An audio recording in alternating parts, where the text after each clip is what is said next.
শক্তিশালী প্রোটিয়াদের কম রানে আটকে ফেলা গেছে, এই আনন্দে বগল বাজাতে বাজাতে ব্যাটিং করছিল ইংলিশ ব্যাটসম্যানরা। কিন্তু প্রায় সহজ টি-20 ম্যাচটি রূপ নিল রুদ্ধশ্বাস ম্যাচে।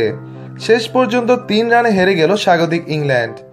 এর পেছনে কারো একক ব্যর্থতাকে সামনে আনা ঠিক নয়। তবুও জেসন রয় যেভাবে আউটের শিকার হলেন তাতে আফসোস আর দায়ী না করে উপায় নেই, কারণ রয়ের আউটের পরেই ম্যাচের রং বদলে যায়। ম্যাচের এক পর্যায়ে 30 বলে যখন 42 রান প্রয়োজন, হাতে তখন 8 উইকেট। ক্রিস মরিসের করা 16তম ওভারের প্রথম বলটা পয়েন্টে পাঠিয়েছিলেন লিভিংস্টন। তার নিষেধ সত্ত্বেও সিঙ্গেল নিতে মরিয়া জেসন রয় দৌড় লাগালেন।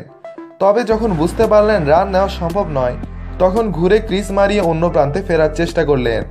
পৌঁছেও গিয়েছিলেন, কিন্তু প্রোটিয়া ফিল্ডার আন্দিলের থ্রো তার পায়ে লাগে। এখানেই ঘটে যায় ক্রিকেট ইতিহাসের বিরলতম আউটের ঘটনা। বলটি জেসন রয়ের পায়ে লাগার সাথে সাথে দক্ষিণ আফ্রিকা আউটের জন্য জোরালো আবেদন করে। থার্ড আম্পায়ারের দ্বারস্থ হন 2 ফিল্ড আম্পায়ার। কিছু সময় পর্যবেক্ষণ করে শেষ পর্যন্ত ওভারস্টেকিং দ্য ফিল্ড আইনে জেসন রয়কে আউট ঘোষণা করা হয়। এই অদ্ভুতরে আউটের শিকার হওয়ার আগে 45 বলে 67 রান করেন রয়। এরপরেই মূলত ধস নামে ইংলিশ ব্যাটিং লাইন আপে।